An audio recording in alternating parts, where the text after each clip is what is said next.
with head bowed and fist in the air in an overt and dramatic act of total disrespect be made to leave this room until the pledge is properly honored and completed by all of us who truly do love and appreciate our nation Mr. and the Houser, tradition.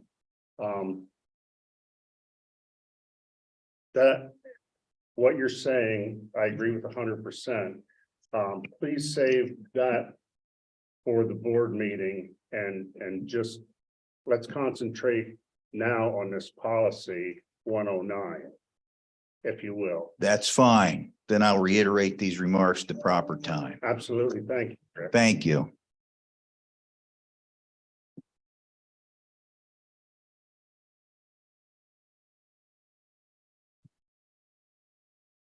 Okay, if there's nobody else, we'll go over the policy and the changes that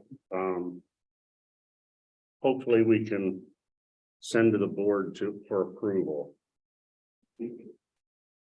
For those of you that don't have a copy of it, it'll be up there on the screen if you can see to go along with that.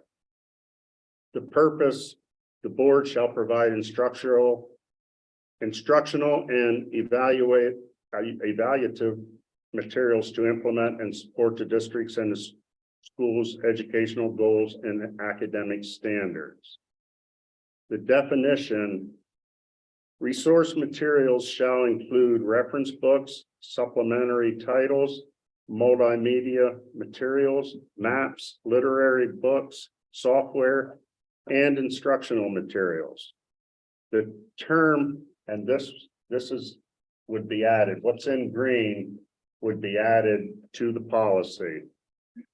The term child pornography is defined under both federal and state laws. And on that, I would also like to add to under section 2256 of Title 18 United States Code.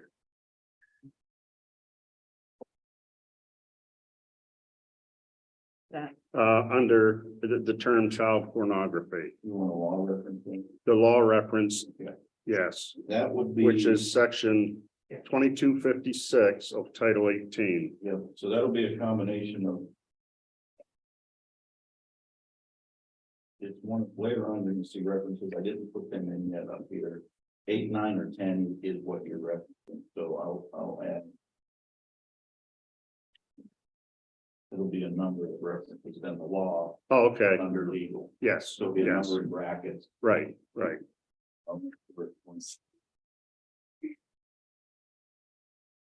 So, Yeah. And child pornography under federal law is any visual depiction, including any photograph, film, video, picture, or computer generated image or picture, whether made or produced by electronic, mechanical, or other means of sexually explicit conduct, where number one, the production of such visual depiction involves the use of a minor engaging in sexually explicit conduct. 2, such visual depiction is a digital image, computer image, or computer generated image that is or is indistinguishable from that of a minor engaging in sexually explicit conduct, or such visual depiction has been created, adapted, or modified to appear that an identifiable minor is engaging in a sexually explicit conduct. You agree with that, Sue? Yeah, I Is guess. there anything you want to add? I mean, that's the federal law, their definition. Okay, I'm just, is other pornography? Well- What if it's not a minor? Well, and that's, and I'll wait and see, but I'll just, when we get to here, I have. Okay. Where I'd like to add that what you're talking about in there. That was just a yeah, definition. right, and that's, yeah. Yeah. Child pornography under state law is any book, magazine, pamphlet, slide, photograph, film, videotape, computer depiction, or any other material depicting a child under the age of 18 years engaging in a prohibited sex act or in the simulation of such act. The term harmful to minors is defined under both federal and state law. And that's where you put the right. The definite. Go ahead. I was just gonna say, since videotape, I mean, I assume videotape means digital, but since videotapes like video. I mean, that's big too nitpicky. These are definitions directly from. From the Okay. law. Law pretty clear So on everything's covered, what they anything. all- I wouldn't. That's Yeah. Definition definition from the law, yeah. Harmful to minors, the definition under federal law is any picture, image, graphic image file, or other visual depiction that, taken as a whole, with respect to minors, appeals to a pure interest in nudity, sex, or excretion, depicts, describes, or represents in a patently offensive way with respect to what is suitable for minors, an actual or simulated sexual act or sexual contact, actual or simulated normal or perverted sexual acts or lewd exhibition of the genitals, and taken as a whole lacks serious literacy, artistic, political, or scientific value as to minors. The definition of harmful to minors under state law is any depiction or representation in whatever form of nudity, sexual contact, conduct, sexual excitement, or sadomasochistic abuse when it, number one, predominantly appeals to the purient, shameful, or morbid interest of minors, is patently offensive to prevailing standards in the adult community as a whole with respect to what is suitable for minors, and taken as a whole lacks serious literary, artistic, political, educational, or scientific value for minors. Definition under the law of obscene is any material or performance if the average person applying contemporary community standards would find that the subject matter taken as a whole appeals to the purest, yeah, yes.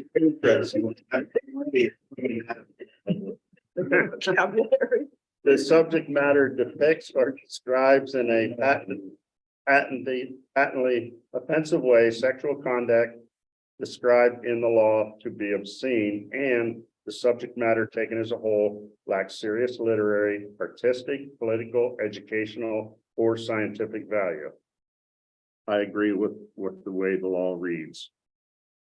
And that word means having or encouraging excessive interest in sexual matters. Synonyms, salacious, voyeuristic. That was a new one. Now, this, I'm going to read, what I read next is what's currently in the policy.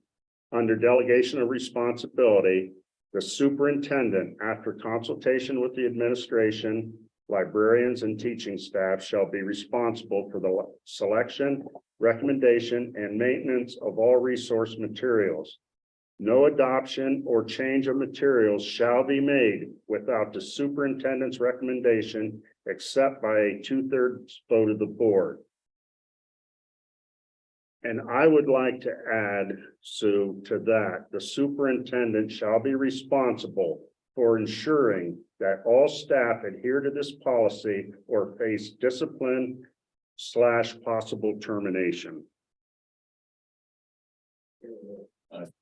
You're gonna, attorney is gonna tell you to discipline out of policy, that would just be a natural progression of if superintendent's not following policy. Well, it's not, We can the run it by. it's not the superintendent's, it's not following policy. The superintendent's responsible for making sure staff follow policy.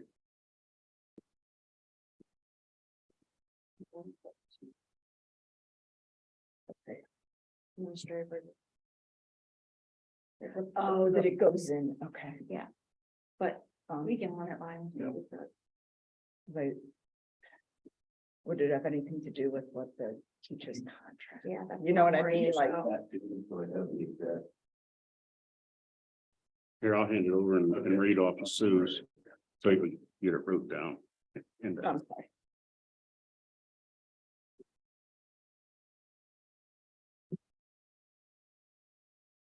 as we go on, the superintendent or designee shall develop and implement selection procedures for resource materials. The Mentorsville area school district libraries will adhere to the philosophy of the school district. The principles advanced by the American Association of School Libraries and the School Library Bill of Rights shall also be instrumental in the selection process. Anything you want to add, Sue?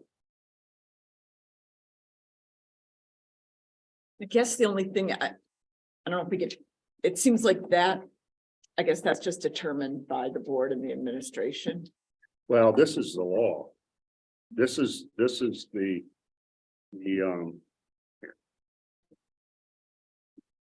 this is the definition under the law of obscene.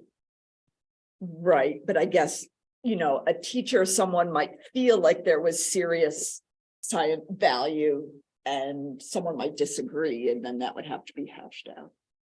How can a teacher think there's value in teaching pornographic material? I'm just thinking of the David issue. I guess that would meet the definition because it's just, Well, that's the definition under the law, but the delegation of responsibility, we as a board would determine how far they can take it. In other words, if we don't want pornography in our schools, whether it's child pornography or any kind of pornography, that's our decision as a board.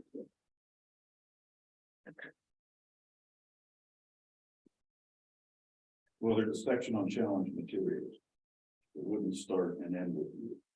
It goes through a process. Right.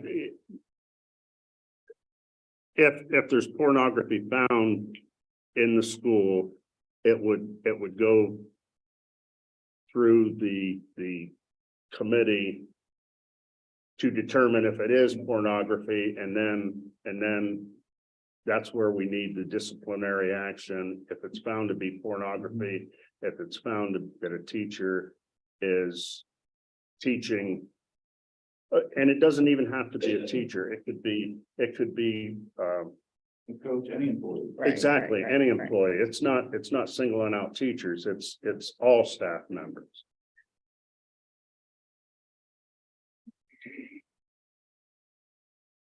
Okay, the guidelines are the selection procedures for resource materials shall be developed with which appoint appropriate administrative and instructional staff to select resource materials subject to the approval of the superintendent. Ensure the board's budgetary allotment for resource materials is spent efficiently and distributed equitably throughout the instructional program. Ensure an inventory of resource materials that is well balanced and well rounded in coverage of subject types of materials and variety of content. Evaluate the effectiveness of resource materials presently in use, and use professional tools such as Wilson catalogs and other American Literary Association prescribed tools. And Dan, we do use a service for books for the library And as you've told me before, that source has actually sent questionable material that we've rejected. Yeah. And the books going into our libraries now are all vetted before they're placed on the shelf, correct? We changed that as part of our description where it's just going to be sent prior to, Oh, prior to them sending the books. that way they're not, when shipping is going to be. You prior to receiving, please select the ones we want from that list. That's the junior library guild.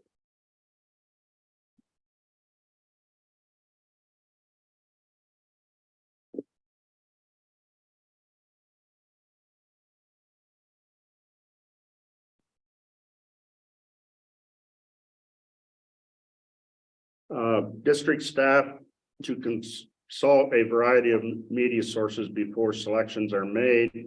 Resource materials shall be selected in accordance with the following guidelines. Materials shall be suited to the varied interest, abilities, reading levels, and maturation levels of the student to be served. Whenever possible, materials shall be selected to provide opposing views on controversial issues so that students may develop critical reading and thinking skills. Wherever possible, materials shall represent varied religious, ethnic, gender, and cultural groups and their contribution to American heritage. Materials shall be factually accurate and of genuine literary or artistic value. Materials shall be of equality and durability appropriate to their intended use and longevity. Materials shall relate to, support, and enrich the courses of planned instruction adopted by the board. We are adding materials shall not contain child pornography, be harmful to minors, and I would like to have it changed to be obscene, describe, or show any sexual act being performed.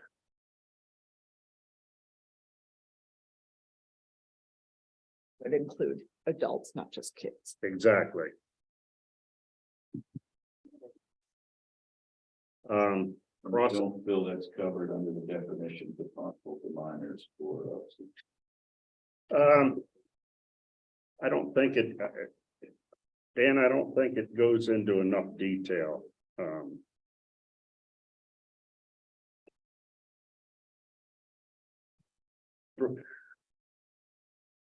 Does it? It's still gonna serve a purpose for reinforcing it too.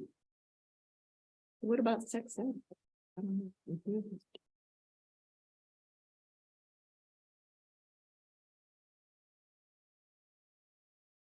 Say your phrase again. I had to cross out the or. And then comma, describe or show any sexual act being performed.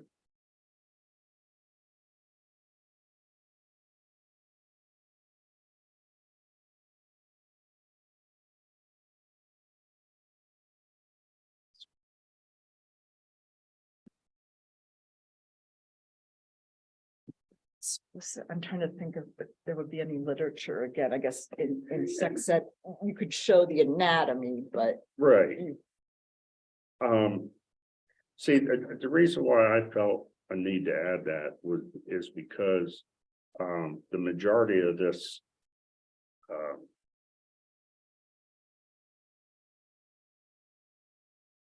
policy, when you go into the under the law, it's dealing with child Right, pornography. right. And, I'm like, there and shouldn't be a 30-year-old. exactly, it needs to be more than just child pornography. it needs to be all for number 2 under federal definition of harmful to minors. That capture Two is facially offensive. depicts, describes, or represents in a family offensive way with respect to their pursuit of the minors an actual or simulated sexual act or sexual conduct. Actual or simulated normal or subverted sexual act. And that's what I would call on if a parent comes to me and identifies a sex act in a book that I want the kid reading or challenging the material. I'm looking at, okay, that falls under harmful to minors, number 2 there.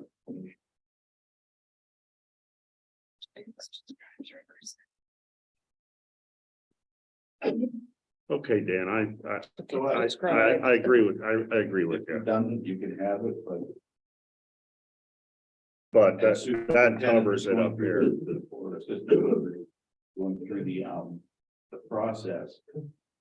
I'm going to rely more on the federal Law. state laws and definitions to identify why I'm in that, from the school. And this Okay. doesn't specify that either party has to be a minor. So it would come. No, it covers, I think that covers what you're trying to. Understand what you're saying, and if I'm in that position, I'm looking at number 2 under one.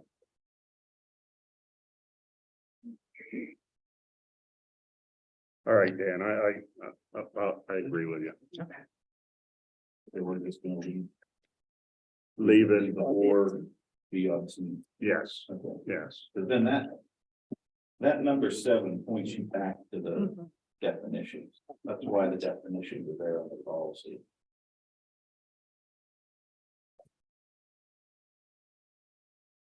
A listing of all resource materials shall be made available for the information of the professional staff, board members, students, and parents and guardians.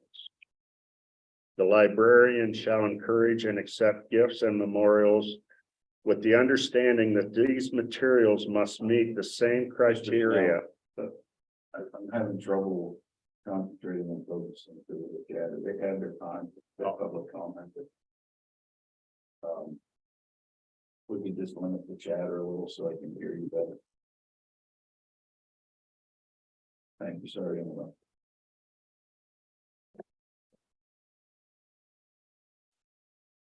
The librarians shall encourage and accept gifts and memorials with the understanding that these materials must meet with the same criteria required for purchased materials. Gift materials not meeting these standards or those that are out of date or unnecessary duplicates will be, and I think we should get rid of, given to other libraries, or I think it should be, will be discarded at the discretion of the librarian. I don't think we should take pornographic material and give them to other school libraries for them to.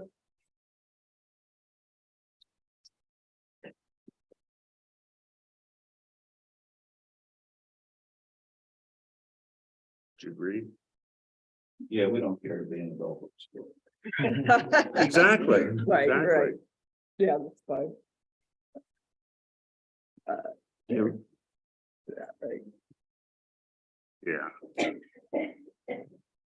Memorial books will have a book plate inserted inside the front of the book, as well as a memorial book label placed on the outside of the book. Weeding, the collection will be inventoried and weeded on a regular basis, annually if possible. The collection will be kept vital and useful by removing any material that is out of date, worn, unused, misleading. And I have it changed, misleading, inaccurate, or obscene, and for which there is no justification for retaining. Can we just add to the big three child pornography? Yeah, Would be to just add those 3 to that. yeah, yeah.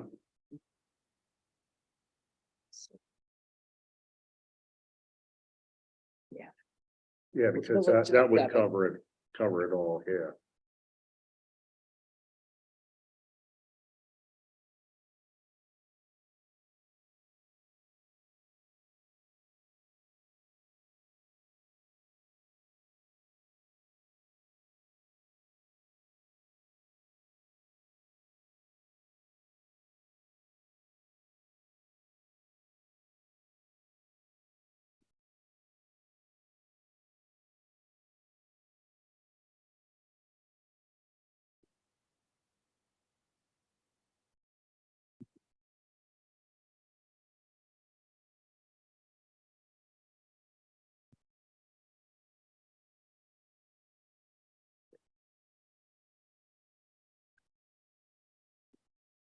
In the event that a selection meets with objections by the public or staff, in spite of the care taken in selecting the materials, the procedure shall be a written form shall be submitted to the building principal.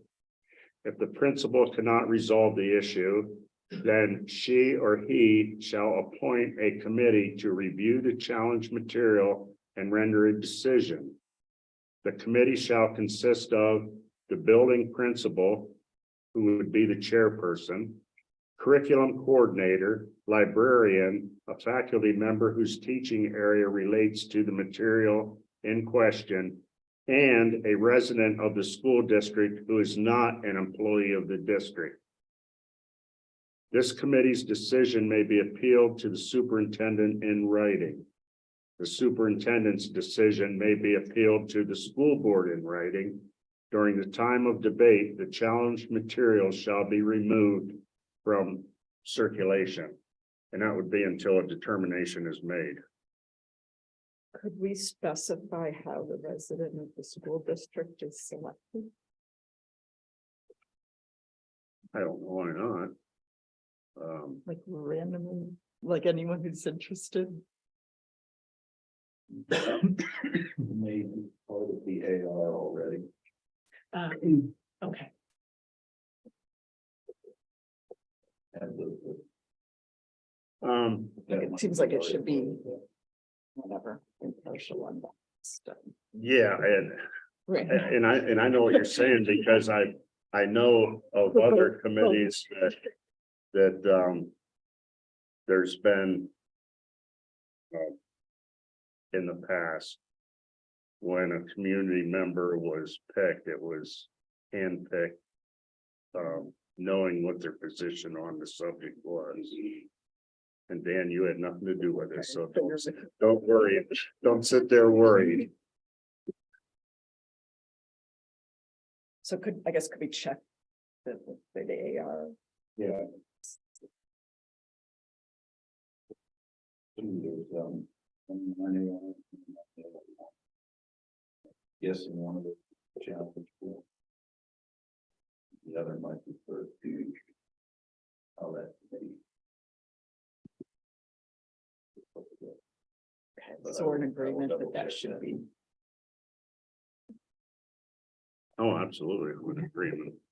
If not, we'll do the 109 AR 2 that specifies how. And ARs are administrative regulation. Those are how you implement the policy.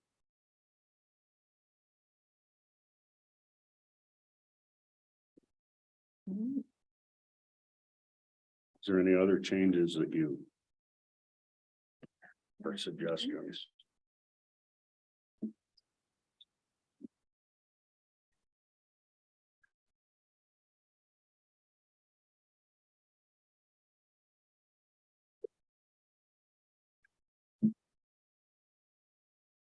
Board members present, I'm going to ask if you have any suggestions or opinions. I like where it's going on. Good document.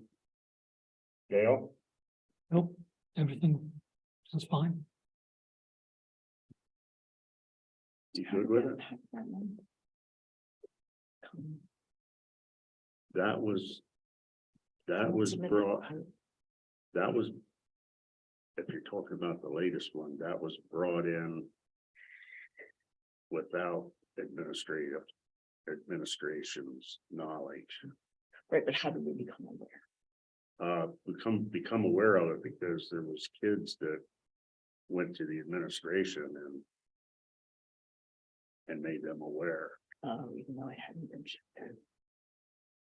It wasn't a book in our library. Oh. It was a short story. Okay. Now, if you're talking Yeah. about the one that Yeah. Dan removed from the library, I made him aware of it. Alright. By going to the library, Dan and I went to the library and, he looked up on a computer to see if the book was in the library. It was in the library. And I had a specific chapter page for him to look at. But it didn't matter what. Exactly, That Dan. would have clearly met. When Dan looked at the page that I told him about, and then he randomly shuffled through the book, it was as bad with whatever page he stopped on. But Luckily, never been Okay, checked right, out, that's right. luckily. And Dan, do you know how long that book was in the library? 2017, That it was in there? yeah. So it was in there, and was close to 5 years it was in. And so that clearly met, so it wouldn't even be a challenge material, it was just, It was actually challenged by a parent that got a hold of me and that was going through the books that were in our Okay. library, because Okay. if you can go online and see Yeah. what's in our libraries. And there are a list of books out there by the. right, Current by. And people check on it, so. And that's what happened. right, right. Yeah, that's fine. Anything else? No. Okay, at this time, if anybody from the public wants to speak on the policy. And changes that we made or changes that you think we should have made.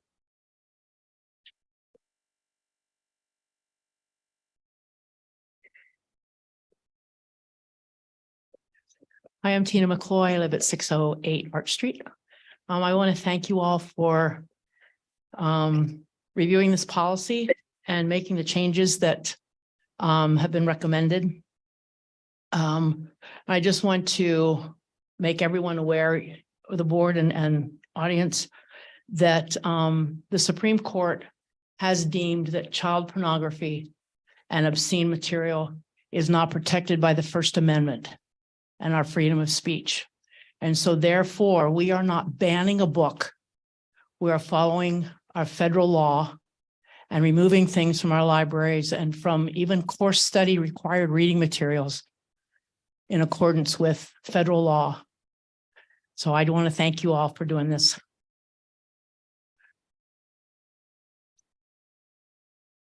Now, you all need to realize. What we did here. Didn't pass the policy. Sue and I now will be sending a recommendation for the board to vote on. Passing these changes on this policy. Or not. So. And if there's nothing else. I guess we're done with this meeting, and we hope you all come back in 20 minutes for the board meeting, where we will be voting on the first reading and hopefully the second reading of policy 119. So I will clean this up, have it reviewed by the solicitor. And, depending on what the only one that he may have a change to that one statement you had. So how do you want to do the policy committee again? About Or be discipline objective and- about the discipline? Do you want to get together again as a policy committee, or do you want that struck? I can tell you that, in conversing with legal counsel, they thought you were spot on with that recommendation. I've worked with him long enough. I know He schools you all the time. he's going to object to putting discipline in policy. There are processes in place to discipline somebody who does not follow policy. So possible termination can't even be in it. No. No, because as you know, most of these do not lead to terminations. They lead to those agreements. So. We can, yeah, but we can still have the superintendent shall be responsible for ensuring all staff adhere to this Yeah. policy. yeah. That you can, it's the discipline part. Okay. That he's gonna tell you, no, I can't. I guess, yeah. Oh, he already has. Yeah. I've been emailing back and forth with him on Okay. that item. He's been, All right, So then. yes, I'll clean that up. Being objecting much more because it is from. Again, please. There was a chance for public comment. And guess we can go back to that. do you have, is there public comment? Somebody need public comment again? So I will get this cleaned up. Bring it to the agenda for August meeting, for the first reading, and you always have an opportunity to waive. right? Second, which I would consider with school starting. And again, I'm having trouble. There's decorum in our meetings. The chatter. Do you have any other questions on the process then going forward? Nope, All right, no. good to go. If you would like more public comment. Yes, you can, come on up. Hi, I'm Tom Henderson. I'm not from the school district, but as a school district that leads forward to do things, I believe this is a good move. I have a brother that serves in Iowa on the House of Representatives, and I want to tell you that they have set policy in Iowa in the House of Representatives with things identical to this, and they're dealing with it.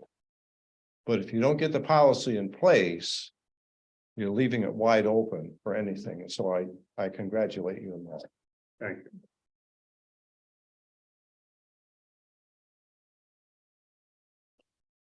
Anybody else? If not. Oh, Brenda Oberheim, I just want to say thank you. Like, I get a little emotional because just the amount of protection for the students. And, we talk about teeth and just saying, that we're not going to allow this, in our school district. And just giving that, forewarning to anybody that has a desire to, introduce anything they shouldn't to kids. I mean, it makes me emotional to hear you guys just standing up and, doing what needs to be done before we have any more problems. Thanks.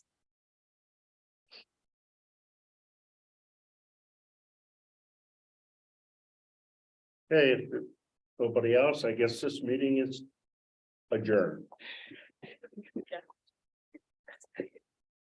Just wrapping my brain. So like, obviously, a teacher in biology would make sense. It has to be. Good, I'm gonna see you Friday. Now, then, there's There's a difference of a- had to go through. And that's why, and that's Next agenda, that would seem, actually, I think where the guy. official to me. Great out. Very free. So it would be. Glad to hear. I like a chapter. Right there. Right.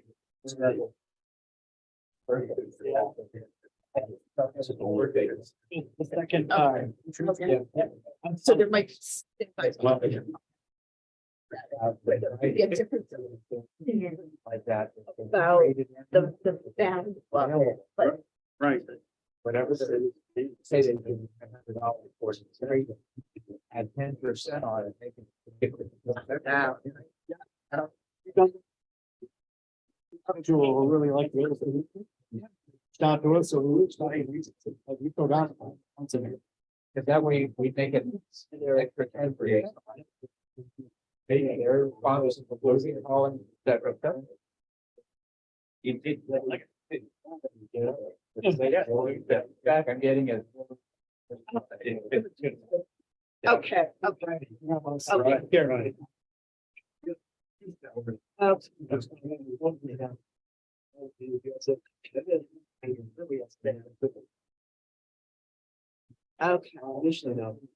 Or like if it's in store. Okay. Okay, all right.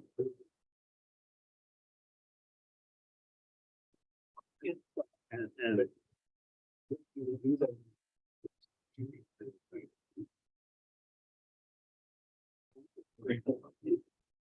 was. Oh,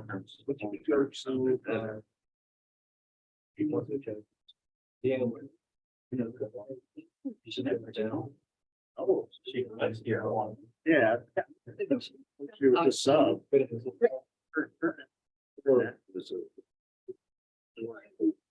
Hey, I never heard that back.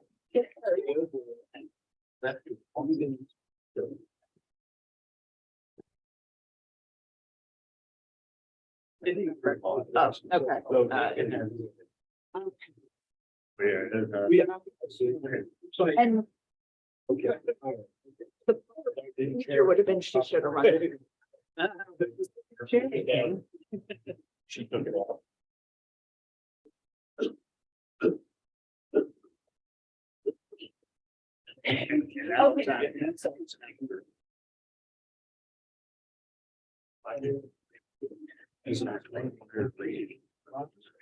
Well, she. Was he's. So, Aware of what is. Yeah.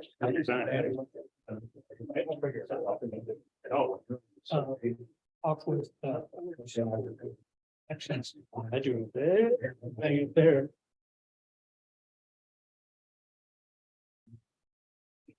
He's. They have their change. No, she. Yeah. Logically, it would be, it was the.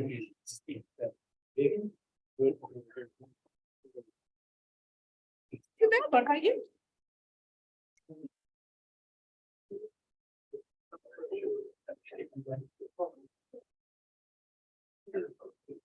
So we need to make sure. It all depends on when the election. Yeah.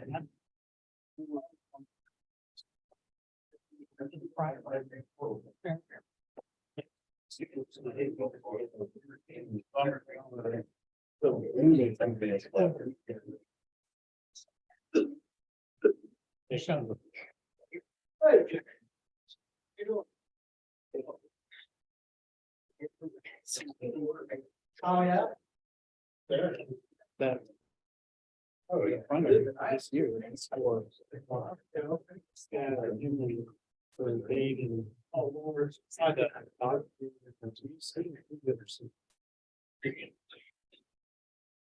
These. It's not anymore. Thought it was dead.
Yes, yeah, for here. Good evening, everyone. Welcome to this regular meeting on this Tuesday, July 13, 2023 of the Montoursville Area School District Board of Directors. This time I would ask our secretary to call the roll. Mr. Albert is absent this evening. Mr. Badger. Here. Dr. Beery. Here. Dr. Mathers is absent this evening. Mr. Schimmel. Here. Mr. Snow. Here. Mr. Ulmer. Here. And Mr. Young. Here. This time I would invite everyone present to rise and join with me in the pledge to the flag. I pledge allegiance to the flag of the United States of America and to the republic that stands one nation. Indivisible, with liberty and justice for all.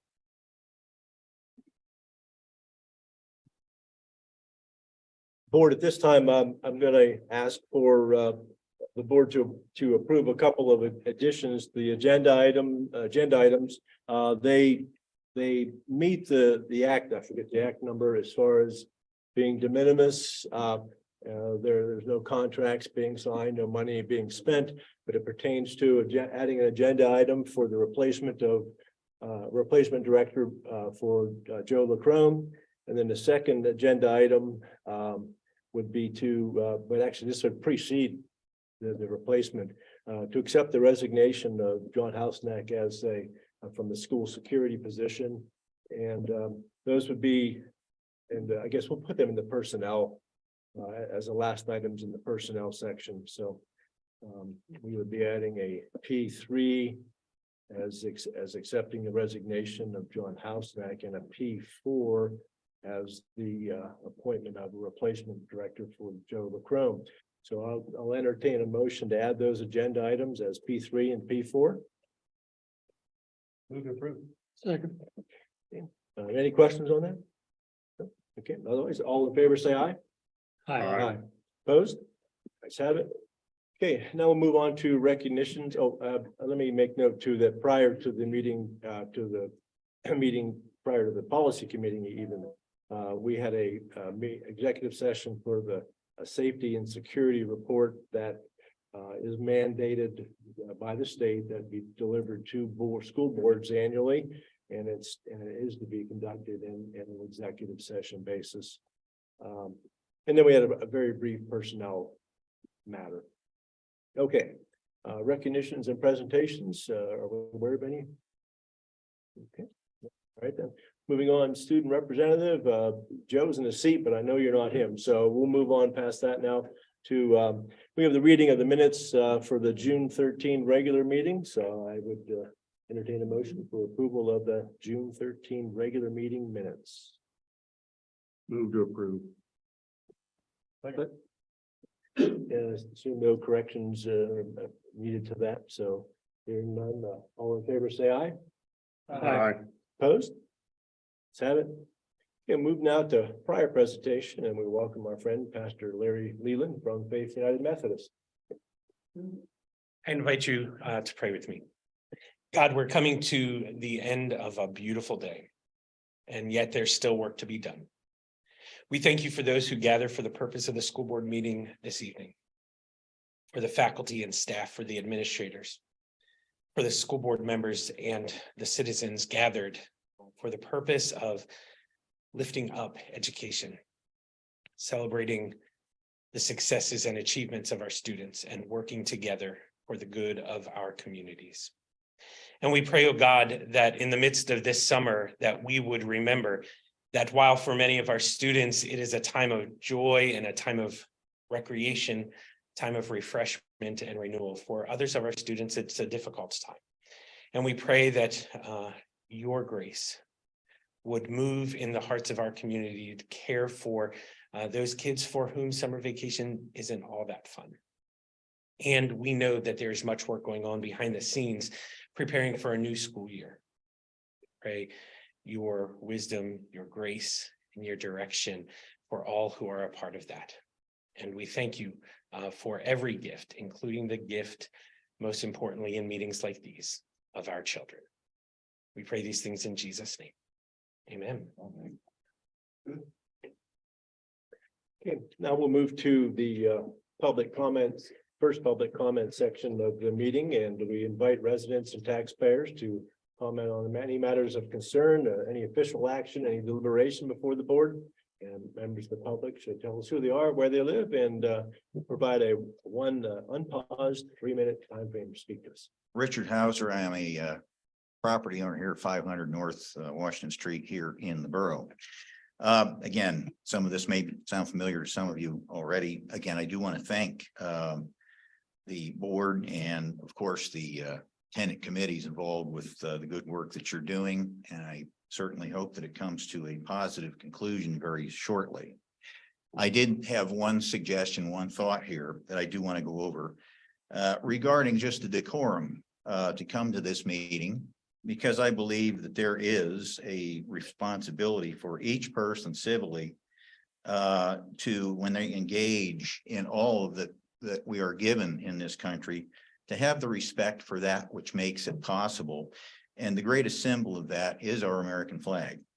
And again, that in your commencing of your board meetings, I would ask that all other engagements that require the Pledge of Allegiance, that the pledge as a matter of minimal standard of civil decorum be properly honored by all, I mean all, who attend these meetings. Our flag represents nearly 2.5 centuries of pain, glory, blood, and tears of those generations who came before and sacrificed much, or all in many cases, as our founders did on July 4th, 1776, in service to create this rare and unique experiment in freedom. And here we are just a week off of our 247th birthday. And I consider it a minuscule price to pay to honor our flag for a few moments, rather than consciously move to disgrace and demean it at this or any other public function. If for some who may attend here that this is simply too much to ask, those who have disdain for our flag and broadly for the republic for which it stands, that these obviously ungrateful and historically ignorant individuals, those same ones who will gladly take all of the benefit that this flag offers, yet contribute back nothing but hate and derision for it, those who willfully abstain from the pledge, or in some cases kneel with head bowed and fist in the air, in an overt and dramatic act of total disrespect, be made to leave this room until the pledge is properly honored and completed by all of us who truly do love and appreciate our nation and the tradition of its most unifying symbol, our American flag. I thank you.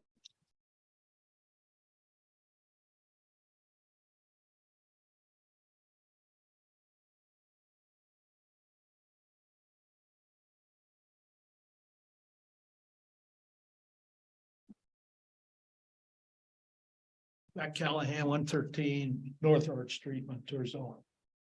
First of all, when I asked are we gonna have volleyball next year? I would love to have volleyball, but we're still in talks on it. Don't think we'll have time. Oh, okay, just so there's just talks in it, and I found out who the teacher. You wanted to know who the teacher was, Dan, that had some volleyball savvy. Oh, yeah. It's Miss, I don't know if it's Miss or Mrs. Hackenberg.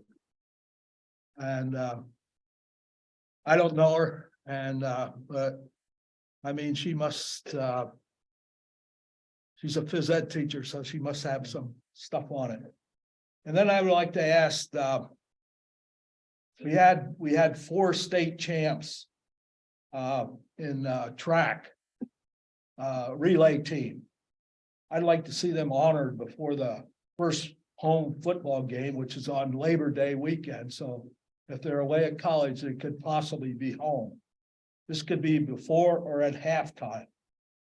And then I'd also want to know about graduation, about that coat that Dan's sister had some time put into it, the cloak. What happened to that? Did they pass it on down? Yeah, during class day. Okay, Yep. that's all I Yeah, want. they kept it updated. We actually had a project where they did the history of it as well. Oh, that's great. So we've got a little history book along with the but the high school principal has. that. Yeah, that's great.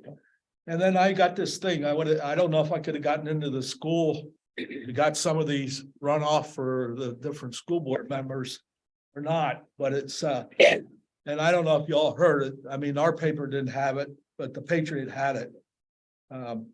They said they were gonna offer $10,000 stipend to student teachers who complete the required student teaching in the state. That means they do the 12 weeks, they get $10,000. And some of these teachers that would be eligible for additional 5,000 to work in a district that is a little bit more challenged. So some of them could make 15,000. And then the teacher that's monitoring the student teachers would get $2,500. And I want to know if this has been talked about, and if the board would accept this, or they would have to accept it if they made it whatever. And there's probably pros and cons on it and whatever. I mean, they said in the article here that sometimes you have to do some stuff for free and not get paid for it. Whatever. So I think it's and some of these teachers, they have to give a guarantee that they'll teach 3 years in Pennsylvania before they move on. But there's a big teacher shortage in Pennsylvania for the kids are about 1/3 of what used to graduate as teachers before. Then I also have this, it says, teachers may soon be free to wear religious garb in school. I don't know what this really pertains to, but I mean, if somebody has a church and says, like Lutheran or It whatever. pertains to, as a public educator, across, that can't be visible. We're the only state left that has that. Okay. Now they say they can't do it, Yeah, I'm not allowed. Nobody's allowed to have. a but they religious symbol. I know, I wear religious garb in school. I mean, we don't have any Muslims teaching in our school, No, but we could have. we could have, and that. So would- they could wear whatever they wore. Currently, it would be a question of whether they could. Yeah. It's an old law. Yeah, so I mean, I don't know if it's a big deal or not. I mean, I don't see any, I don't know who looks at what somebody actually wears, but they might, so. Okay.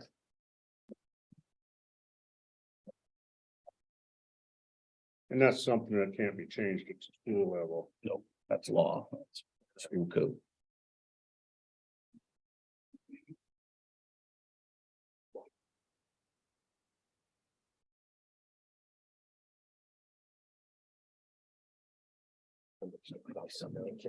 Okay, so I know I'm gonna start coughing, so. I'm okay, I'm healthy, but I feel a dry cough coming on. Well, we'll, seeing. Don't touch the. Not seeing anybody else in the room coming forward now, I'll switch to the online folks and anybody online, if you'd like to speak, raise your hand and I'll click on your hand electronically and let you speak to us. How many are online? Four public and a reporter and council. And not seeing any hands being raised. Okay, we'll move on now to the business manager's report. You received copies of the treasurer's report for the period ending May 31st, for the period ending June 30th, 2023 for the general fund and cafeteria fund. We are submitting these to the board for your consideration of approval. Move to approve. Second. Any questions? Not hearing any, all in favor, say aye. Aye. Opposed? Let's have it. Okay, and no budgetary transfers, for the bills, you've received copies of the listing of invoices for the general fund and cafeteria fund for the period ending July 11th, 2023. We are submitting these to the board for your consideration of approval and payment. Move to approve. Any questions? Yes. Check number 65096 to Blick Art Materials for a stainless steel mixer, which is a de-airing pug mill for $6,036.49. I looked at when, first of all, I was curious of how we got along without one of these up until this point. And it seemed to me that for this $6,000 mixer, and I didn't know what a de-airing pug mill was until I looked it up. And it's something that when people are using clay, instead of kneading it like you need, like my mother used to knead dough to make bread, this machine for $6,000 needs the clay so that the students don't have to do it. It's to recycle clay, We recycle, like, so we don't have to buy new all the time. Yeah, but it's to knead it is what it's It for. gets all the excess water out and it's more than what hands can do. But we've gotten along without it for all this time, and now all this, No, that's replacing the one that broke. oh, because It's a replacement. all right, because it wasn't listed as a replacement. Sorry, I jumped in. No, that's I wasn't okay. there for the beginning. That's okay. But yeah, it's a replacement of one that broke last year, but we reclaim the clay, so we're not buying new all the time. And the numbers that we have in ceramics, clay would be a fortune for us. it We already we wouldn't is. be able to run the program. The other question I have is for check number 65126. Trafira headquarters for $172,320. Sebastian, these questions are for you. It's for 640 Chromebook replacements, which is half the Chromebooks we have. It's being, you let me know that ESER's funds were being used, and that there will be a buyback on the old Chromebooks. My question is, the money that is gotten for the buyback of the old Chromebooks, will it be added to the general fund, or will it increase the IT budget? Okay, and the warranty, this price also includes a 1-year warranty for those 640 Chromebooks, which is $22.25 per Chromebook. How much do we charge parents for the insurance in case per year, in case their child breaks a Chromebook? How much? So it varies. So if a family has one student in our district and they do not qualify for free and reduced lunch, it would be $20 for a year to cover all accidental damage on the Chromebook. For every subsequent child in the household, it would decrease a little bit. And if you qualify for free and reduced lunch, it would also be decreased. So it's anywhere between $5 and $20 for that insurance.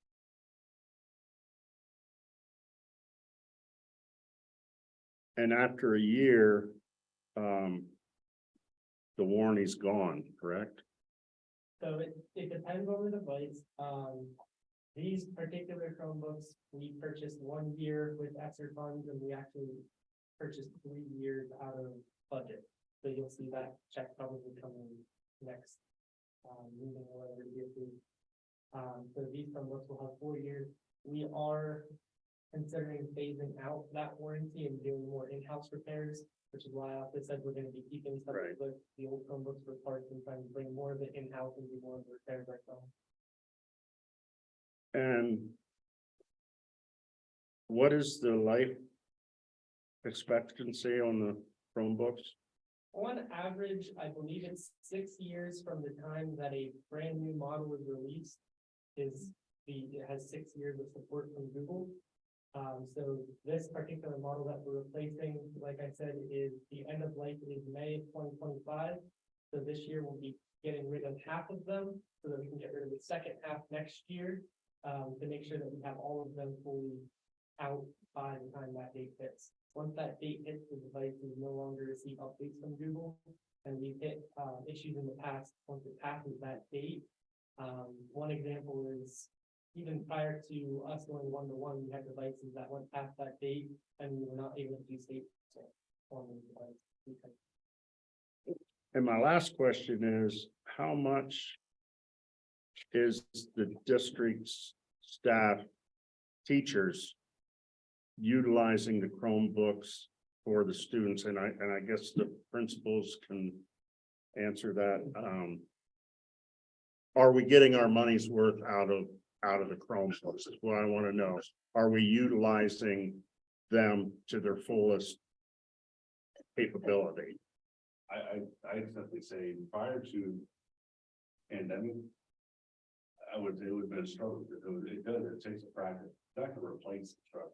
It's not gonna replace interaction.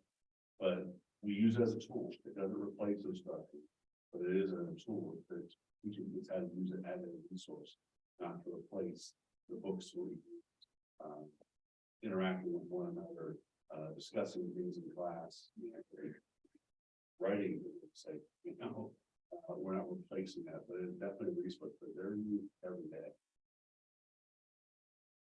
That's all I got.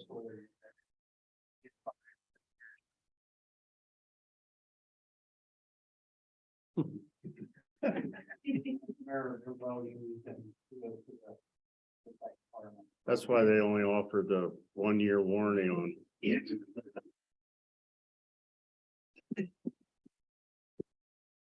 That's all I got. Any other questions?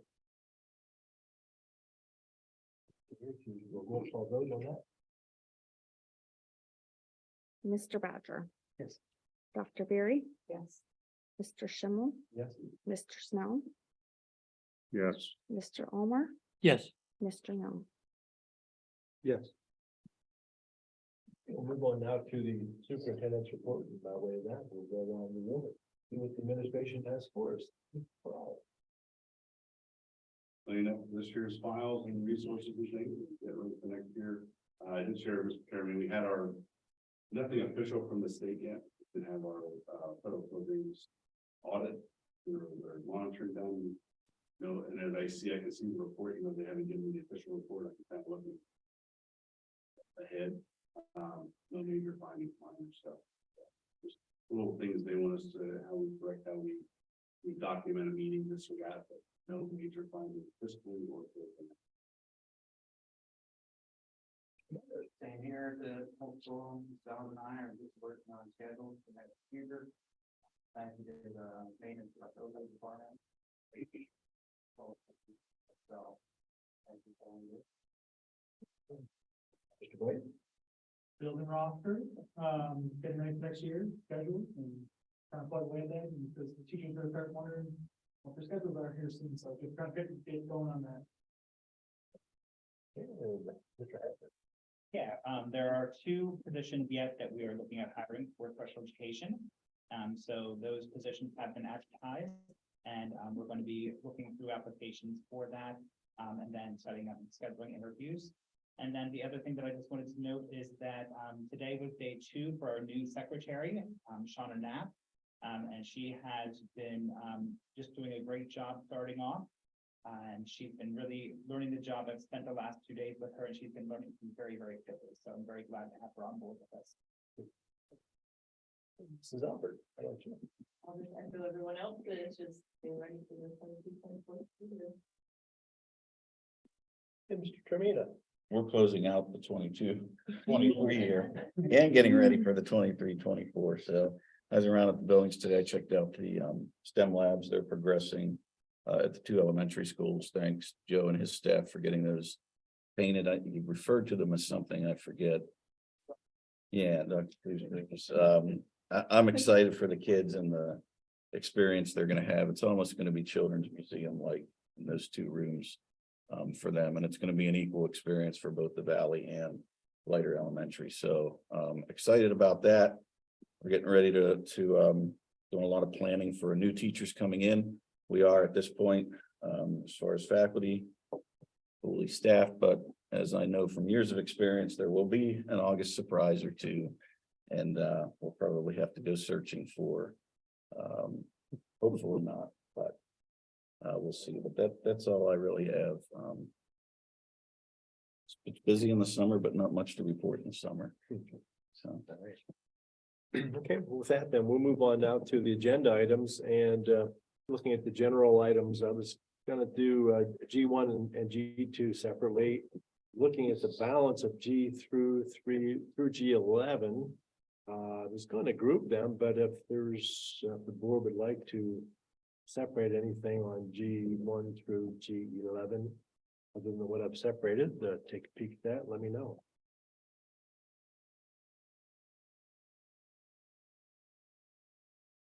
Let's pull G10 out. Okay.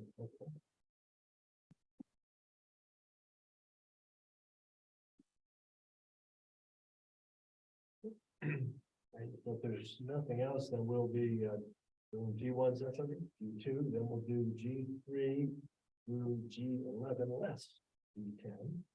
G10. So, all right, with G1, the approval of article agreement for the Wyoming County Career and Technology Center. The motion to approve the articles of agreement. Move to approve. Any questions? I would comment that the agreement is very similar, although it does not have a ending date. So it continues on. Everything else was pretty much the same. I expressed my displeasure that we did not get that proration item on capital expenditures, or projects that I wanted, but that still is achievable. Future boards, future administration, when there's something that might be proposed at the CTC to preserve, I guess, that element. The board and administration has to be aware that we need to do that. Because some of the schools that have 25 to 35 kids, who pay the same amount on a bond as a school that has 80 or 90 or 100 kids, that's disproportionate in my mind. I think it should be prorated based on the number of students. And I've expressed that a number of times at the meeting. So it's not in there, but it can be added on in conjunction with any kind of a project a future board JOC down there might want to act on. And projects like that are voted on by all, in this case, 54 members of school districts. So anyway, I recommend approval of it because bottom line is it is a good program. It is getting stronger. We have an excellent executive director down there. Oh, and it's an indication that kids that don't want to go to college and would be a waste of their money and time, they're getting hands-on training that is good for them and good for business and industry. So I do recommend it. If we don't recommend this, if we vote to not recommend this agreement, or if we vote not to agree to this agreement, where does that put us? It just put us as one school district with a no vote. Correct. We can't send our kids. Yeah. We're stuck in it for 2 years. We have to give 2-year notice if we want to withdraw. So yeah, we're still in it. That goes. What he said. Should give notice. In fact, the way it is now, you have to give a notice before the end of the fiscal year. So essentially, we'd be in it for functioning for 2 years, even if we said, yeah. But I, in spite of the sour taste that left, not getting that one part of the agreement, it can still be achieved by the smaller districts. They can still, have enough influence to get that proration, on the costing. But other than that, it's for children the students who aren't going to go to college, but need some training. That's why I endorse it. nonetheless. On the smaller districts that's on that board, that have a voting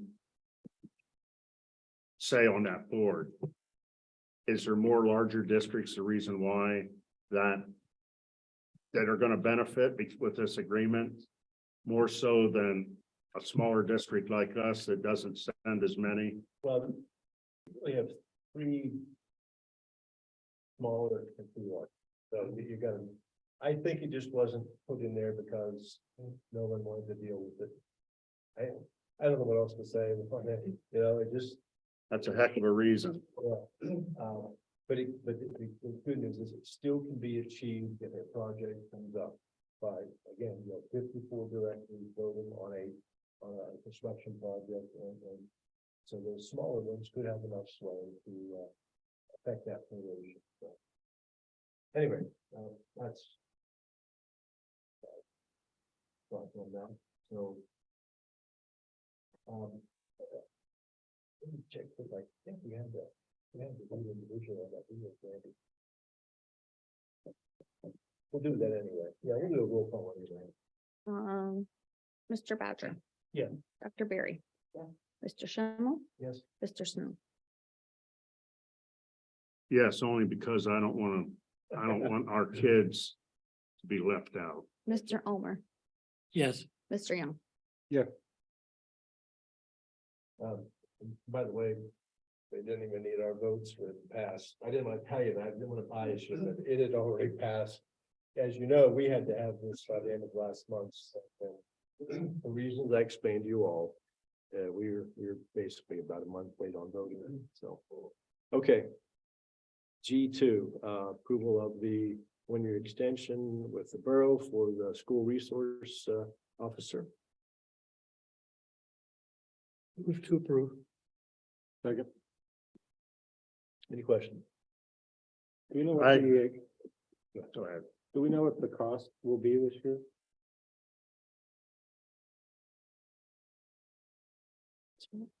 I didn't see it. All I saw was the letter from the borough requesting it. Is there a number in there that I missed? Actually,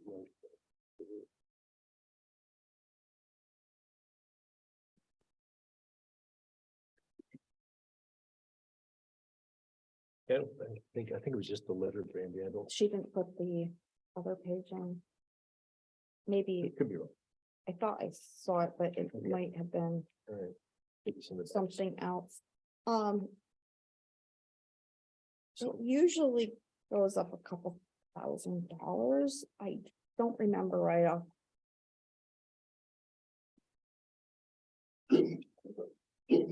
No, it's not in here.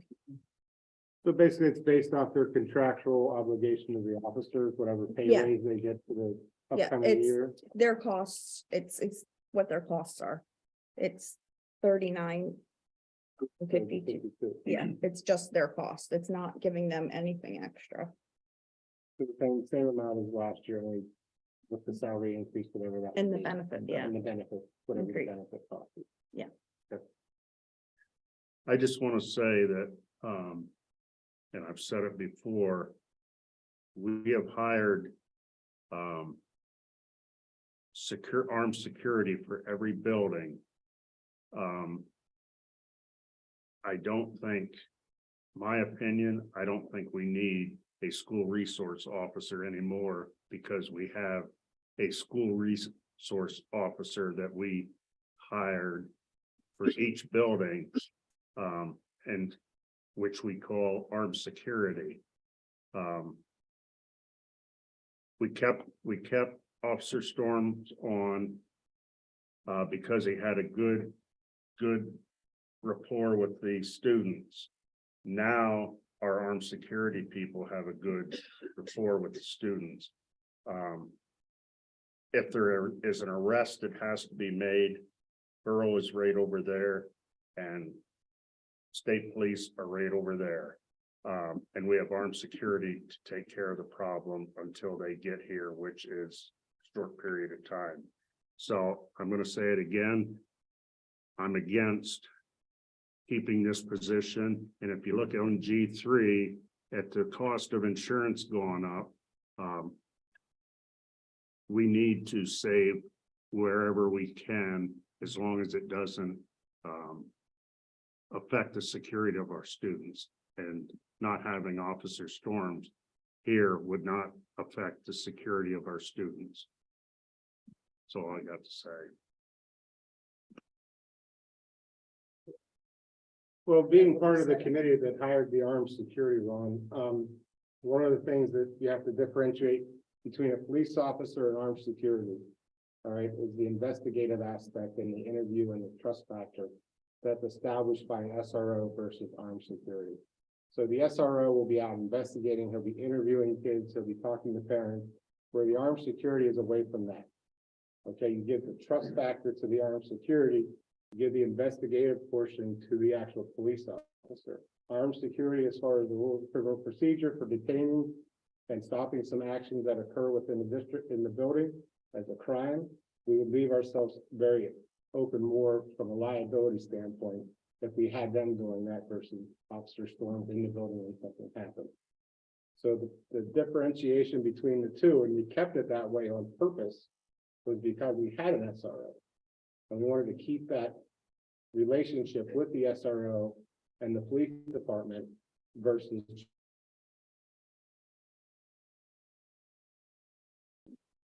But and what you're saying is right. It's up to a police officer to investigate when something happens and our armed security takes control of the situation, calls the police department, they can come in and do the investigation.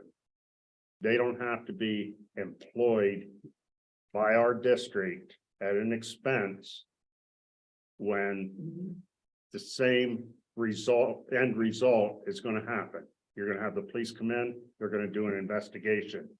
Whether it's done by a SRO officer who is a police officer and we're paying his wages, we're paying his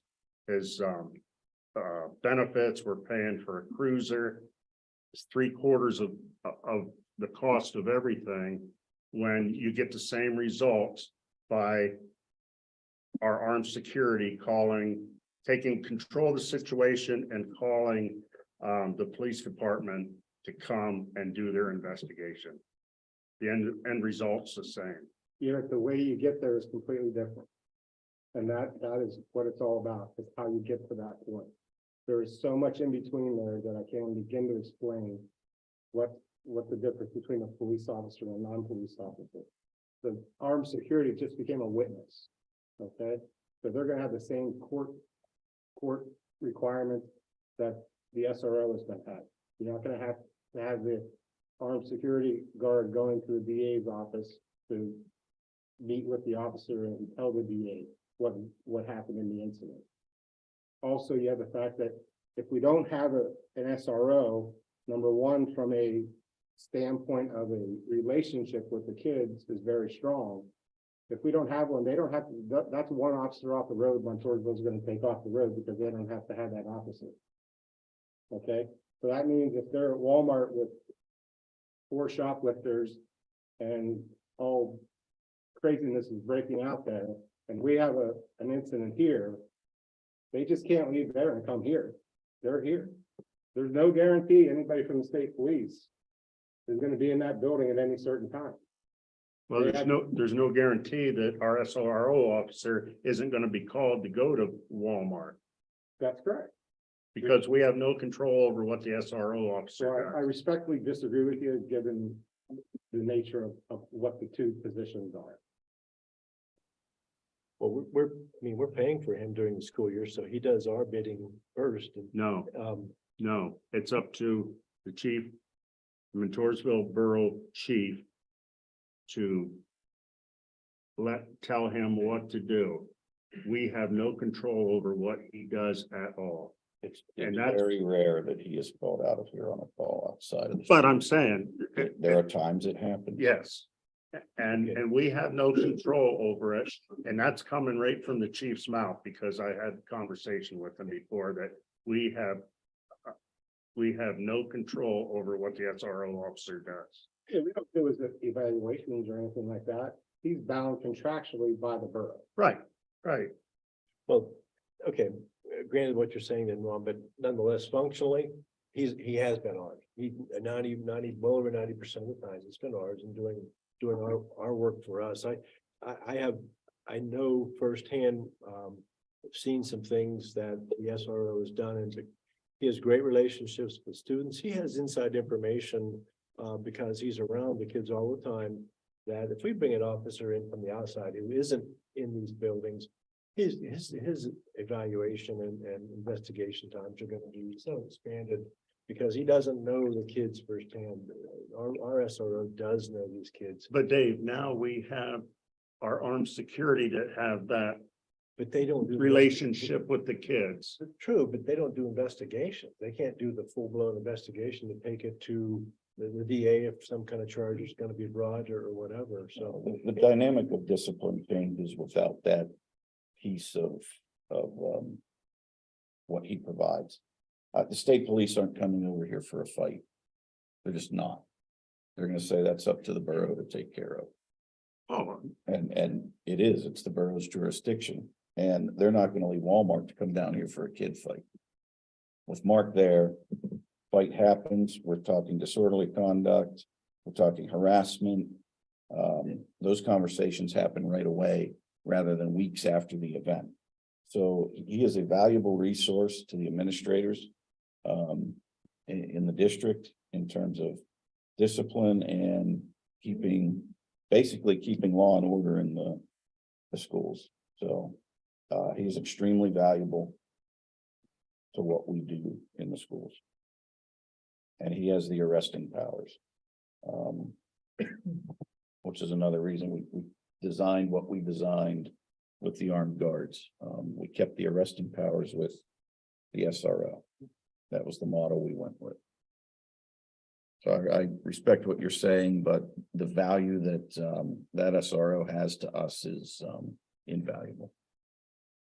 Do you have any data on how often, like you said, he ends up being invoked? I can pull discipline data and show you how, yes, we could do that.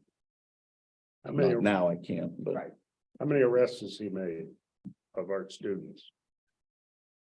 I don't have that number. Multiple, I would imagine it's Multiple. pretty low. truancy, all the fights, drugs. Custody matters, advice on that, how to tell you that. Yes, we got folks who have that in the background, they're exploring, either they work with county agencies. That they would, you know, if they're retired. So I've worked in a district, where you didn't have that, that's exactly the way, if you have an incident. At the time I worked at high school, you file a report and hopefully act on it. It is a nice deterrent, it's another, hey, I need to focus on the school where it's not. The kid that shot the troopers in Watsontown was ours. Mark and I worked constantly together to make sure that kid didn't cause issues here. So I can't But was explain that any more than before, that. He's been arrested, that kid was arrested prior to. He was expelled. but that was before we had armed security. That was before we had armed security. I would not be able to have done what I did with that kid without an SRO here. Armed security wouldn't have done anything for me. They have a completely different purpose than what Officer Storms does.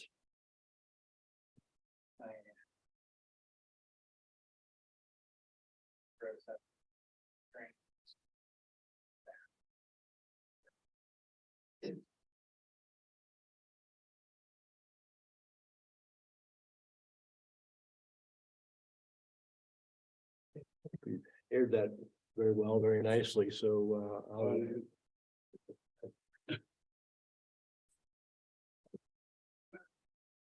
obviously you want the right person here, but it's.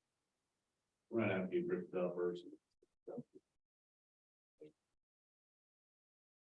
And I forget, did you rotate some buildings? I think this came up when we discussed There's more action here, so it. more time here. Okay. I just want to say that I appreciated this discussion because I would have similar questions to what Ron, had. And not being in this building day after day, I don't have an appreciation for what our SRO officer does. But the administration has given me a great deal of insight, and I thank you for it. If there's no other discussion, then all in favor of G2, say aye. Aye. Opposed? Opposed. Okay, let's have it. All right, let's go with G3 through G11 less G10. So motion to approve G3 through G11 less G10.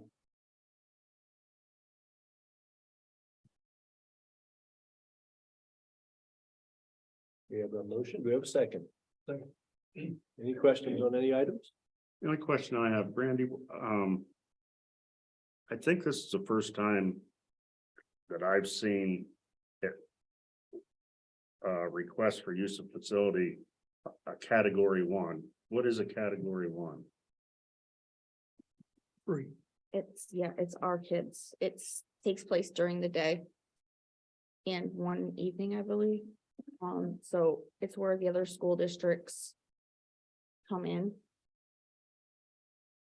That's the. Yeah, it's the best choral students in District 8. They have a festival here where they work with a conductor that's been hired, and then they have a concert at the end of that festival. So it's high school kids. Well, G6 has a category 1 also. That's all Montoursville kids, little ones. Okay. And I want to thank you for adding the categories on there. Because again, it's something that I need to know, especially if it's a category 3 or 5, that has a charge, I believe, associated with it. Yep. So, thank you. So I'm not mistaken, this is the first time we've seen it? Yeah, Dale had requested it. Okay. So, Categories people yes, I didn't think I've ever seen it before, but yeah, he requested that. So Eventually, I could send out the chart that has the cat. if you would. Yep, Please. it's in the policy. it is. That's where I look. Dan, could you give just an overview of what the esports program would look like? I'll defer to Sebastian. Oh, Sebastian, okay. Yeah, so, obviously, we kind of have to wait a little bit until we find, the coaches who really have to structure it. But esports is something that's been, really up and coming in K-12 and in colleges, nationally and locally. There are multiple different leagues, they are not currently PIAA, but there are local leagues in leagues across Pennsylvania. IU16 currently has a esports league and they partnered with IU17. There's 10 local districts currently that participate in that. That would probably be a good place to start for us. There are other Pennsylvania leagues. The league that I have here as examples would be the Emerald League, the Pennsylvania Scholastic Esports League, and the Network of Academic and Scholastic Esports Federations. Those leagues all host their own tournaments with various esports games that the students participate in. There have been multiple colleges in Pennsylvania and locally that have their own esports teams. Some of them offer scholarships to the athletes. And there's various games that the students can compete in. Some of the games that I've seen locally are Rocket League, which is basically soccer with cars. It's a video game, but that's the concept of it. Super Smash Bros., which is cartoons battling on a platform. And there's one called Knockout City, which is basically dodgeball. Those three games are rated E for everyone 10 and up or 12 and up. And that's the sort of thing that I would recommend that they take a look at, but that is really have to come down to the coaches that are running the program to look at the details. I think Stan, it would be implied that the rating of the game would dictate what could and couldn't be done by our students. We currently pay $30 an hour for teachers to sit in a room with these kids playing the video games. Would that go away? Yes. And my other question is, it's video games, just what would a coach be doing? How Supervising kids playing. I mean, it says head coach and assistant coach. Them kids know more about those video games than a grown-up. Yes. And so I don't understand why we need a head coach and an assistant coach. So to answer that, multiple games that can be played in multiple leagues. Every game is a little bit unique, requires a different skill set. The coaching aspects are really getting the kids together, teaching them to cooperate with each other as a team, just like you would in any sport. They need to cooperate as a team to accomplish whatever the goal of that particular game is. So the coach is there to facilitate that, also to watch over the kids, their kids. But there's also could be travel involved. A lot of the tournaments could be remote or in person, and it depends on the game. Some of the games are played online, some of the games are played in person on a video game console. So there's that aspect of it. Even when you're remote, the athletes in the esports competition still need to communicate, whether that's verbally over an app or by text in the game, or however they're communicating. The coach would also be part of that, moderating all of that and making sure they're cooperating together and being, good athletes and working well together. Is there a potential? And something like this, we pay coaches because we have spectators that come and observe. So with some of these tournaments potentially bring in. So I did ask, last time the IU was speaking to us about this, I did ask if there are like monetary prizes or anything like that. At the K-12 level, I was told that that's pretty rare. A lot of the prizes are trophies and maybe in-game content or things like that. I'm not sure what the opportunity would be there for us, as far as monetary. Is there a classification to the district, each district that has them? And would there be playoffs and a championship per se? Yeah, there are playoffs and championships. The specifics depends on what league you participate in. So every league kind of does things their own way, and you may have a league that picks game A, B, and C, and a league over here that picks D, E, and F, and those two leagues can be a little bit different because they're playing entirely different games. So it really depends on what games they're playing. Okay. There's no questions on any other items. All in favor of approving that block of agenda items, say aye. Aye. Opposed? Ayes have it.